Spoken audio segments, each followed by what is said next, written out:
কথাটা বলে রুম থেকে বের হয়ে গেল। আবির ওর রুমে চলে গেল। টেবিলের সামনে বসে পড়তে লাগলো। রিয়া আবিরের পাশে এসেছে, বসলো। আবির রিয়াকে দেখে বলল, কি ব্যাপার, এভাবে বসে আছো কেন? পড়তে বসবে না নাকি? পড়ার ইচ্ছা নাই, আগামীকাল পড়বো। মামিকে ডাক দিব নাকি? দূর, খালি মামি মামি করো কেন? তাহলে পড়তে বসো। রিয়া কিছু বলতে যাবে তার আগেই রিয়ার আম্মুর ডাক পড়ল। আবির বই রেখে রিয়াকে বলল, ড্রয়িং রুমে চলো। মামি ডাকে কেন, চলো। আবির আর রিয়া যেতে লাগলো। ড্রয়িং রুমে গেলে আবির দেখতে পেল সবাই সোফায় গোল হয়ে বসে আছে, আর আবিরের আম্মু বসে থেকে বিস্কুট খাচ্ছে।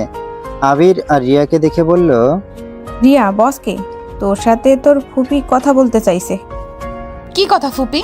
রিয়া, তোর জন্য একটা বিয়ের সম্বোধন নিয়ে এসেছি। ছেলে দেখতে মাশাআল্লাহ। বিয়ের পর তোকে নিয়ে লন্ডনে চলে যাবে।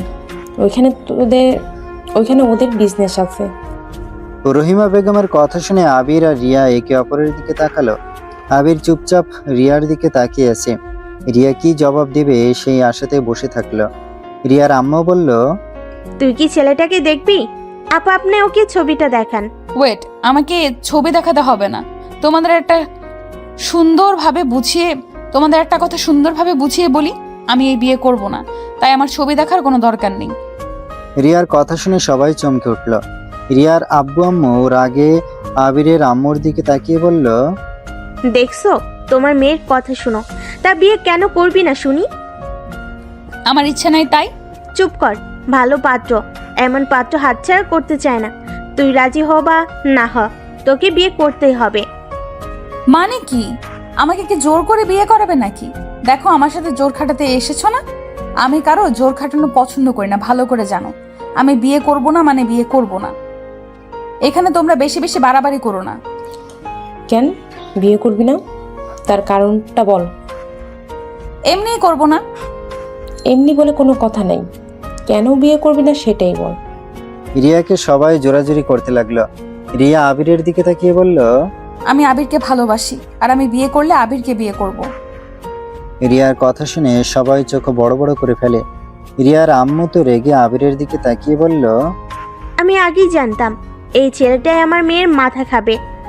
একে ওর বাপ তো ওর মায়ের সর্বনাশ করেছে, এখন এই আমার মেয়ের সর্বনাশ করা বাকি আছে।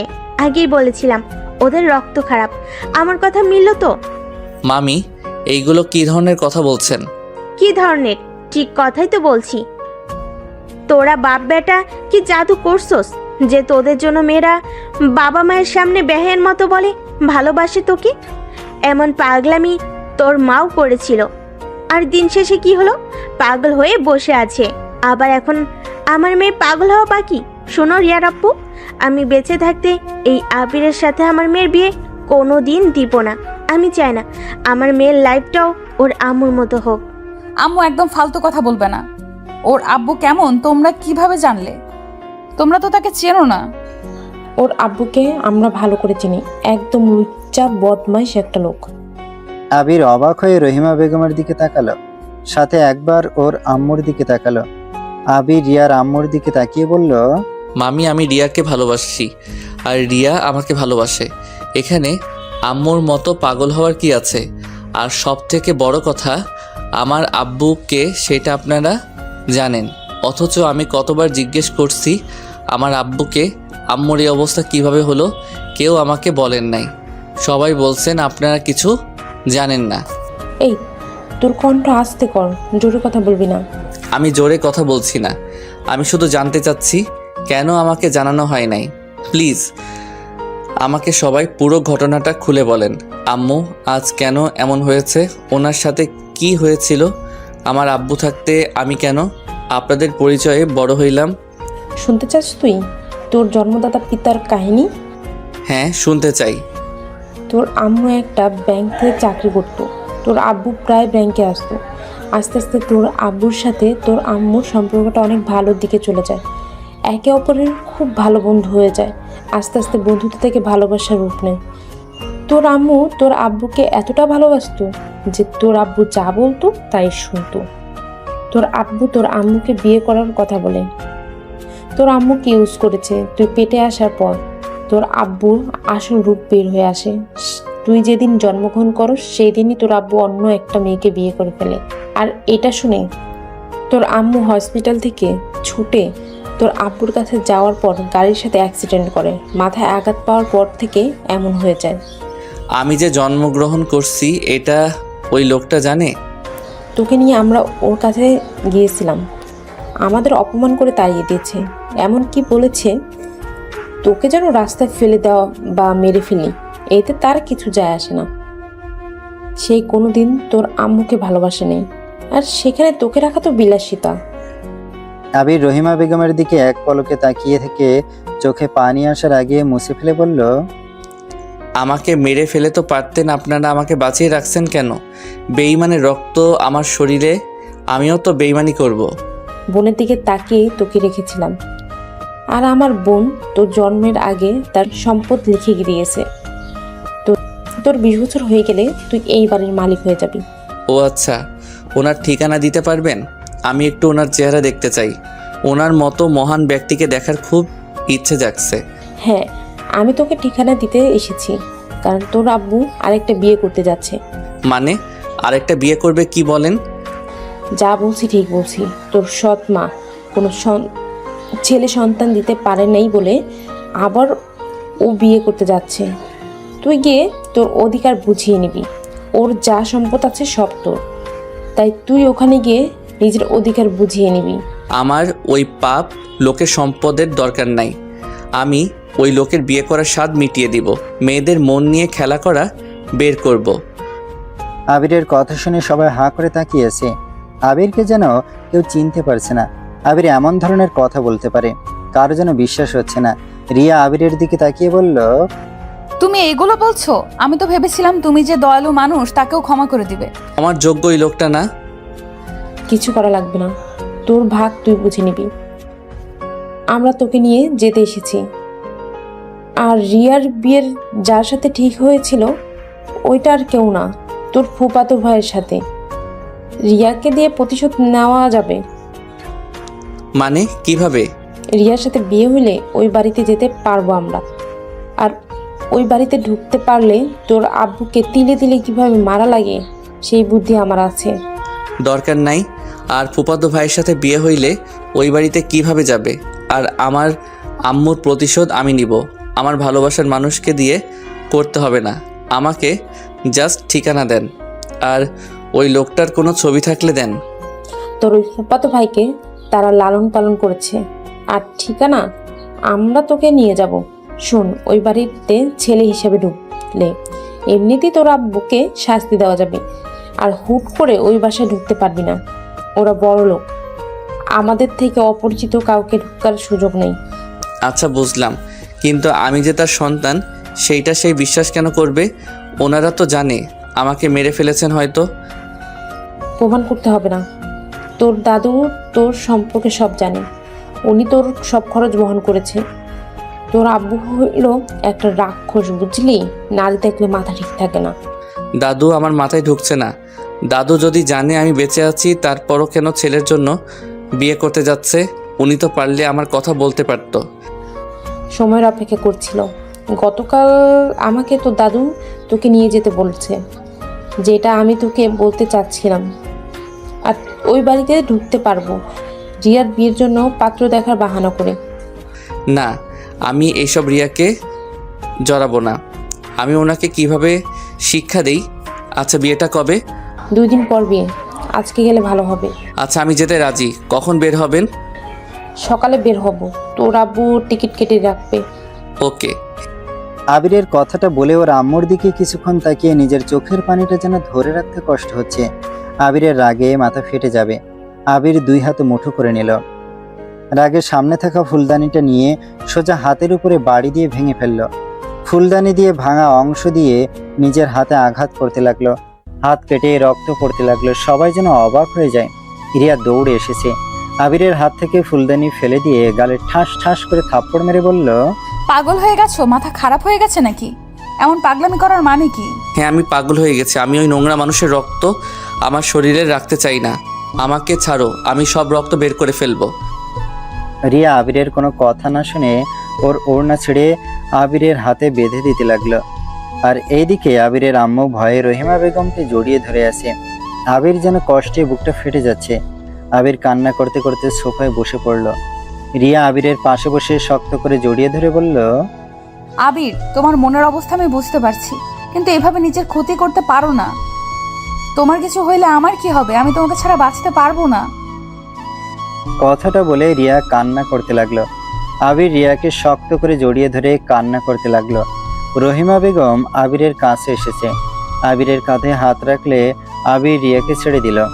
আবিরের কাছে টেনে নিয়ে চোখের পানি মুছে দিতে দিতে বলল, দেখ আবির, আমি জানি তোর অনেক কষ্ট হচ্ছে, কিন্তু নিজের ক্ষতি করে কোনো লাভ নেই।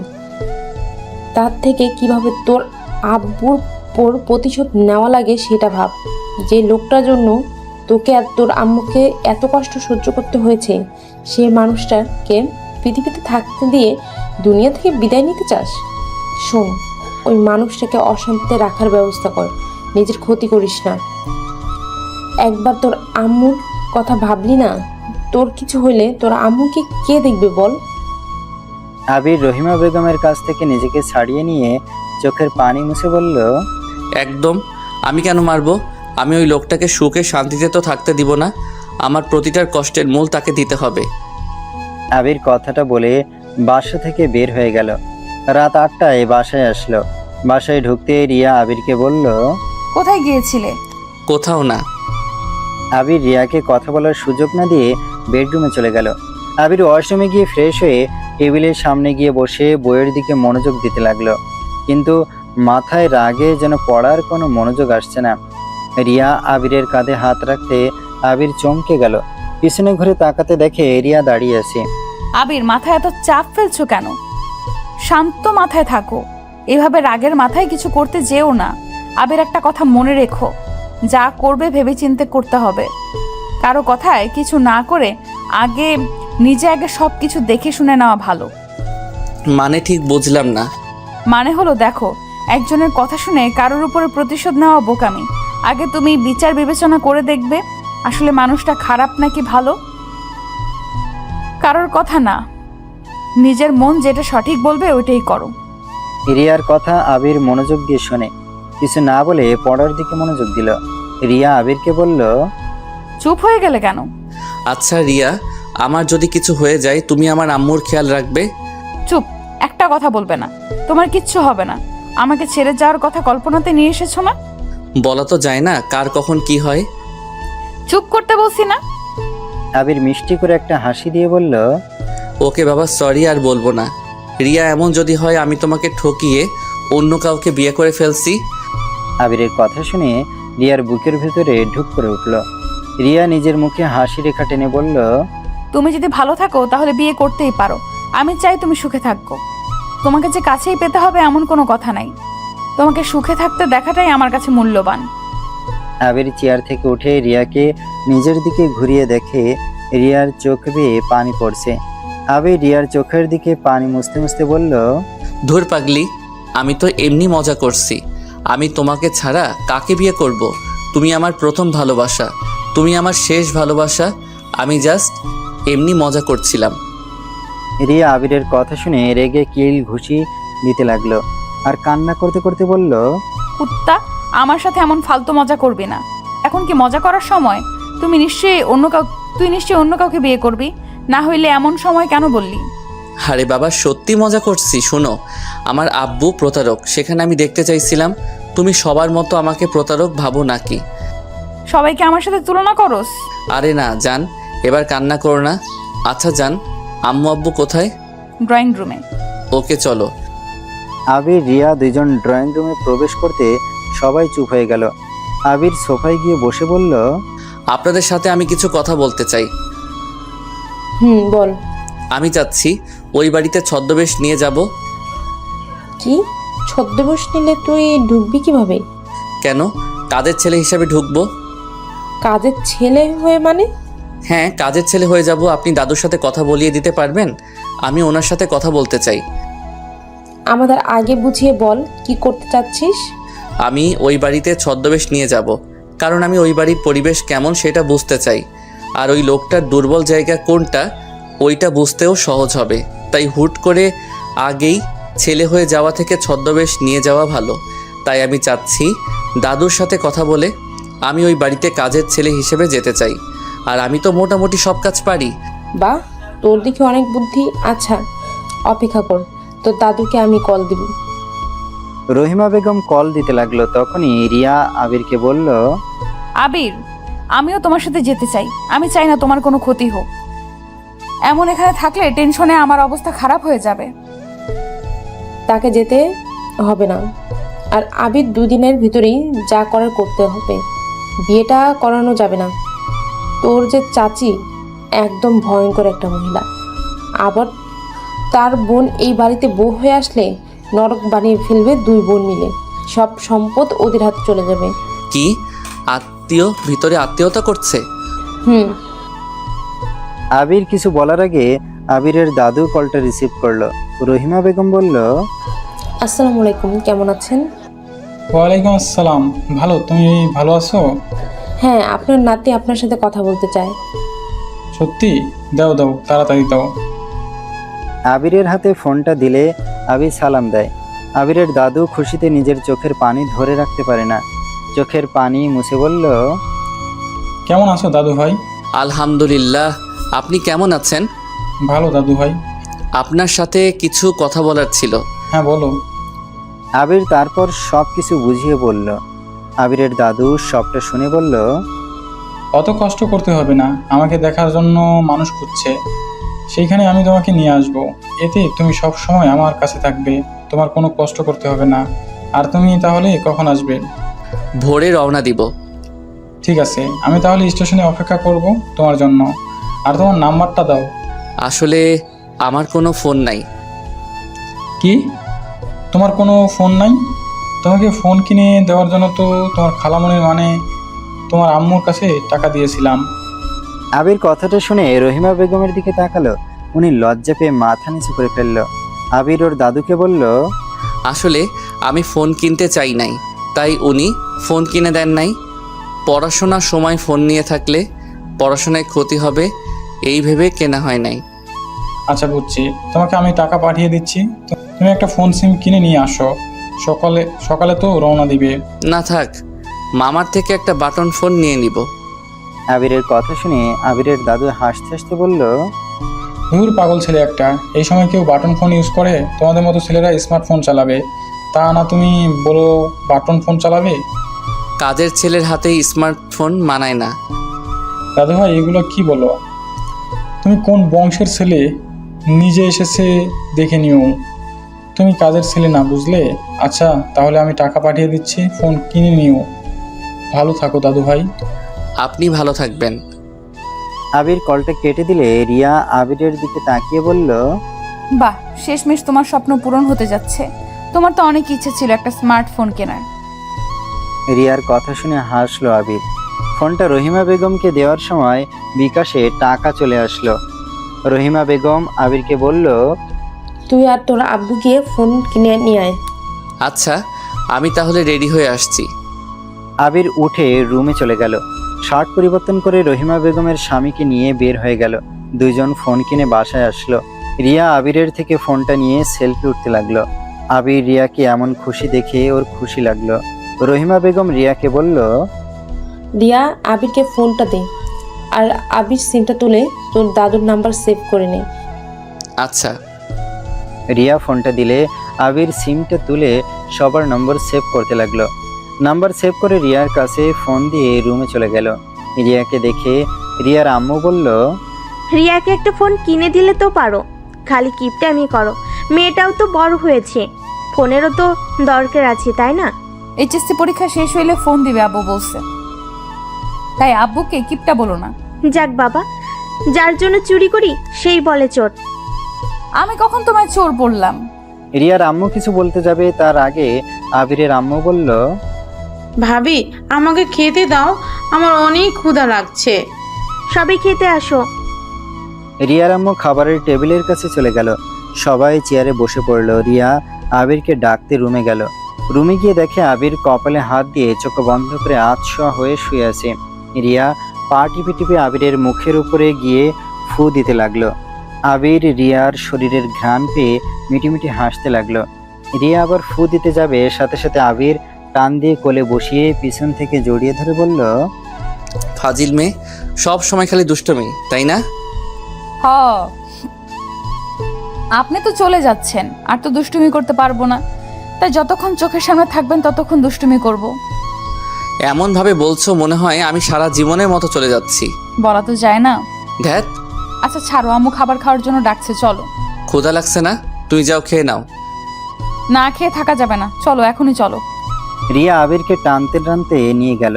আবির রিয়াকে সবার সামনে ছেড়ে দিল। আবির রিয়ার একসাথে গিয়ে বসলো। আবিরকে খেতে দিলে আবির একটু খেয়ে উঠে পড়লো। আবির ওর রুমে চলে গেল।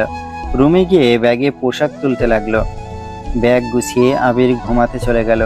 সকালে ঘুম ভাঙলো রিয়ার ডাকে।